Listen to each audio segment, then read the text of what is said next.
बोलो कृष्ण कन्हैया लाल की जय। बोलो राधे रानी की जय।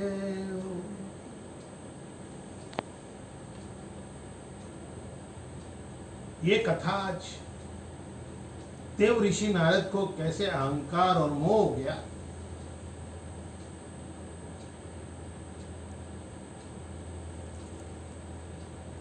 एक समय की बात है। हिमालय पर्वत पर नारद जी, बहुत सुंदर पवित्र गुफा थी, वहां गए। सुंदर कलकल करती हुई नदियां बह रही थी। वहां पर भगवान के स्मरण में, चरणों में, तपस्या में लीन हो गए, समाधि में बैठ गए। उनकी तपस्या देखकर देवराज इंद्र भयभीत हो गए। जब भी कोई तपस्या करता है, देवराज इंद्र भयभीत हो जाते हैं कि कहीं कोई मेरा राज्य न छीन ले, मेरा इंद्र का पद नहीं चला जाए। अब इंद्र ने कामदेव को बुलाया कि भैया नारद जी की तपस्या भंग कर दो।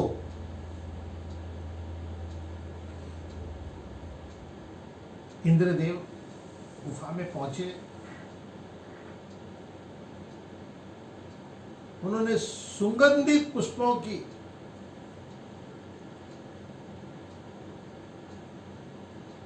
खुशबू फैला दी चारों तरफ, खुशबू ही खुशबू।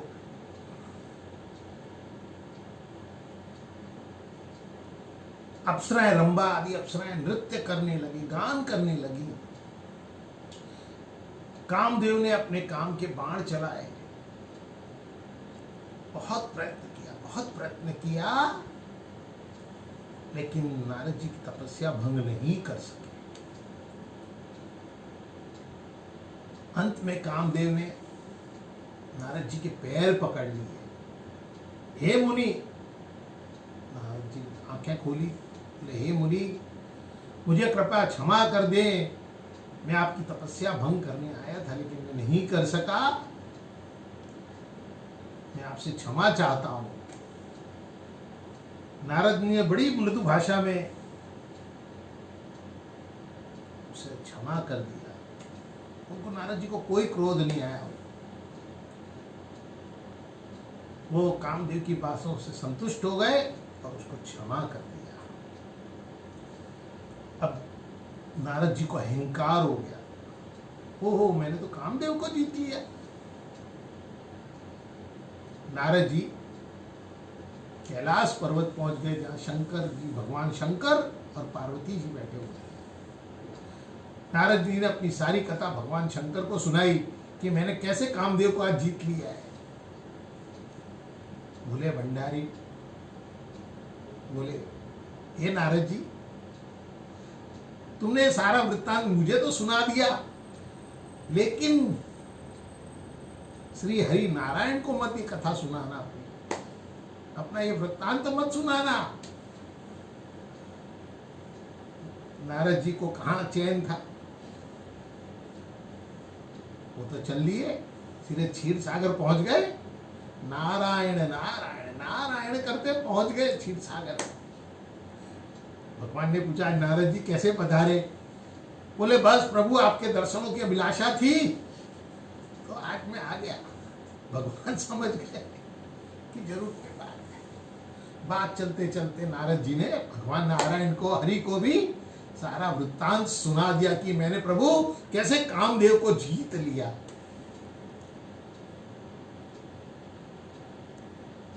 भगवान समझ गए आज इनको अहंकार आ गया। भगवान बोले, नारद जी, आपको तो काम, क्रोध, मद, लोभ छू भी नहीं सकता। आप तो ब्रह्मचर्य का पालन करते हो, आप तो ज्ञानी और वैरागी हो। बोले घमंड, अहंकार के रूप में वो बोले, प्रभु ये तो सब आपकी कृपा है। अब भगवान बोले, नारद जी को इस माया से मुक्त करना तो जरूरी है। नारद जी जैसे ही निकले प्रभु ने माया अपनी प्रारंभ कर दी। थोड़ी सी दूर पर एक बहुत सुंदर महल बना दिया, अनुपम अलौकिक महल बना दिया। नारद जी पहुंचे वहां पे, देखा इंद्र से भी सुंदर महल, देखकर उनकी आत्मा प्रसन्न हो गई। वो वहां पहुंचे, सबसे बात करते करते राजा, वहां का राजा का नाम शील निधि था, शील नदी के पास पहुंचे, उसने सत्कार किया उनका, फिर बैठाया, फिर उसने अपनी कन्या को बुलाया, विश्व मोहिनी। अब जब वो विश्व मोहिनी को देखा नारद जी, देखते ही रह गए। नारद जी ने उसका हाथ देख के बोला, अरे जिससे इसका विवाह होगा वो तो अमर हो जाएगा और वैभव सुख खूब पाएगा। उसके रूप में नारद जी मोहित हो चुके थे। अब उन्होंने सोचा इस कन्या से तो मेरा विवाह हो जाए। अब नारद जी ने बहुत विचार किया कि मेरे जैसे ब्राह्मण से तो एक कन्या विवाह नहीं करेगी राजा की। तो उन्होंने भगवान नारायण को विवाह किया, नारायण को याद किया है। भगवान नारायण को याद किया तो नारायण प्रकट हो गए। बोले भगवान, बोले क्या बात है नारद जी? बोले हे प्रभु, हे हरि, आपको मेरा काम करना है तो मुझे आप हरि रूप दे दो। भगवान ने कहा तथास्तु। भगवान ने वो दे दिया। अब वो बड़े मद में आ गए कि आज तो मुझे भगवान का रूप मिल गया है, तो मेरा तो निश्चित है कि मेरे ही गले में वरमाला डालेगी। अब ये तो अब आके बैठ गए राजसभा में। उधर ही भगवान के दो गण भी बाजू में ही बैठे हुए थे। बोले देखो, जरूर इसको खिल्ली उड़ाने लगे। बोले जरूर इसके गले में माला जरूर डालेगी। नारद जी कुछ समझ नहीं पाए। उतने में वो कन्या गुजरी, भगवान राजा के रूप में आए, वहां प्रकट हो गए और उस कन्या ने भगवान के गले में वरमाला डाल दी। अब तो नारद जी परेशान हो चुके, सोचे कि मेरे गले में कैसे नहीं माला डाली भाई, मेरे को तो भगवान का रूप मिला है। वो क्रोध में तिल मिलाते हुए बाहर निकल आए। वो दोनों गण फिर हंसने लगे तो उनको गुस्सा आया। बोले आप अपना रूप देखो।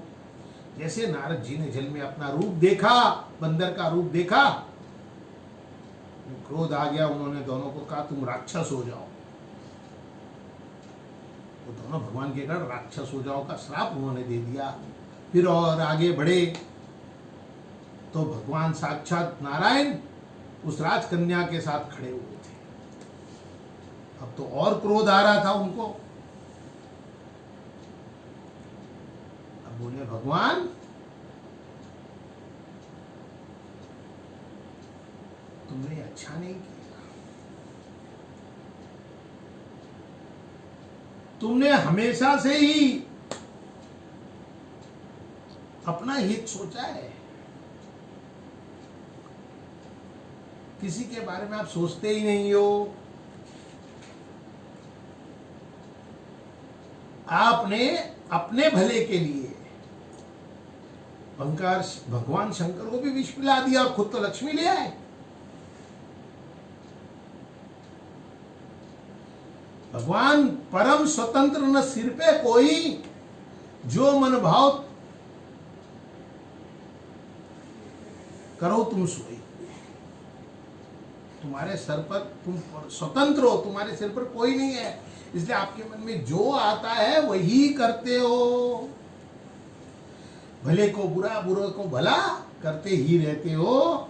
तुम तो निडर हो गए हो, किसी के बारे में सोचते ही नहीं हो। लेकिन आज तक आपको किसी ने ठीक ही नहीं किया है। आज उसका फल तुम्हें जरूर भोगना पड़ेगा। नारद जी ने बोला, जिस तरह तुम राजा बनकर आए मनुष्य भेष में, उस तरह तुमको भी राजा बनकर जन्म लेना पड़ेगा। ये वानर का रूप तुमने मेरे को प्रभु दिया है, तो ये वानर रूप में ही वानर तुम्हारी सहायता करेंगे। और तुमने मुझे स्त्री का वियोग दिया है, तो तुम भी स्त्री के वियोग में दर दर भटकोगे। भगवान ने अपनी माया हटाई, जैसे ही वो लक्ष्मी जी और वो राजकन्या गायब हो गई, वो राजमहल सब गायब हो गया। अरे अब तो नारद जी बोले ये क्या हो गया प्रभु, उनकी आंखें खुली, माया जैसे ही दूर हुई, उनका भ्रम दूर हुआ, बोले ये क्या हो गया प्रभु। भगवान के चरणों में पड़ गए, गिर के रोने लगे, बोले प्रभु मुझे क्षमा कर दो, मैं तो अज्ञानी हूं, ये तो आज मुझसे बहुत बड़ा पाप हो गया, मेरा ये श्राप निष्फल हो जाए। भगवान बोले नहीं नारद जी, ये तो मेरी ही लीला थी, कोई बात नहीं, आपका कोई दोष नहीं है। अब बोले भगवान मैं कैसे मुक्ति पाऊं, तो बोले कोई बात नहीं, जपौ जाए शंकर सतनामा, होय हृदय तुरंत विश्रामा। तुम भगवान शंकर के सतनाम जपो तो तुम्हारा हृदय शांत हो जाएगा। मुझे शिव जी के समान दूसरा कोई प्यारा नहीं है, ऐसा विश्वास करना।